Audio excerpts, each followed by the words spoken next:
If you were to follow that incremental route of just boosting the gain in a Fender circuit, you could get 10%, 20%, 30, 50%, maybe even 100% more gain. That would be twice as much. But what this added tube did was give you up to 100 times more gain. Not twice as much, which would be 100%, but up to 100 times more gain. And it didn't suffer that debility of tonalism. So what that did was that enabled a couple of things to happen. Number one, the string decay. You pluck a string, and as that string vibration decays, of course, there's a certain point where the amplifier volume starts to drop off. Now, if you increase the gain of the amplifier by 100, say, which is almost what this additional tube was capable of doing, wide open. So basically, the string vibration could decay by 95, 98, 99% before you hit the same point that would happen, with a regular amplifier. That also enabled another phenomenon to happen, and that was just sheer acoustic coupling, that with the air pressure waves, which are the sound you actually hear, would cause the string to continue to vibrate, particularly on resonant frequencies, and that, of course, would keep the whole sustain thing going indefinitely.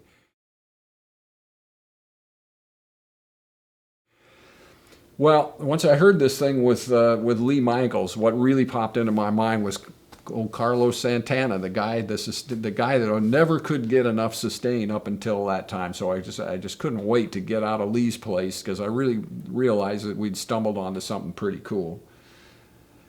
And as soon as I got backed up to my shop, I started working on a 100 watt small 112 combo note crown power amps. Thank you.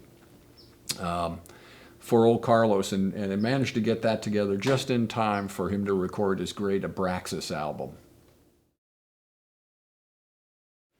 So this was an auspicious moment in time because, first of all, I'd been working on the Mark II in my house as we were finishing off the last of the 3,000, which is the total number of Mark I's that we built in that house, and preparing to make the move to our big new building in Petaluma, where we still are.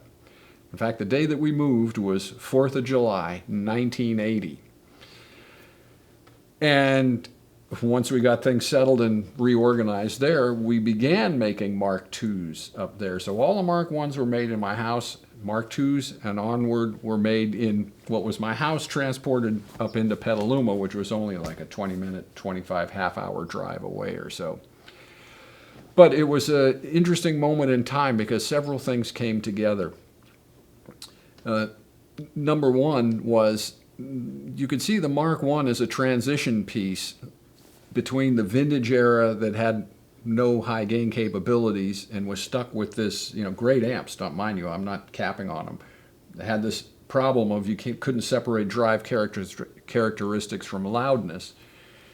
And yet the Mark I wasn't fully foot switchable like the Mark II was. So it was really the transitional piece right there that came together in a kind of an amazing point in time, because it was also, as I mentioned, the amp that Carlos used on Abraxas, and it began the tours worldwide behind that phenomenal album that really did put Carlos Santana's trademark sound and Mesa Boogie's trademark sound on the map globally, and brought that little shack up in the mountains, that little old home of tone, it took that sound worldwide.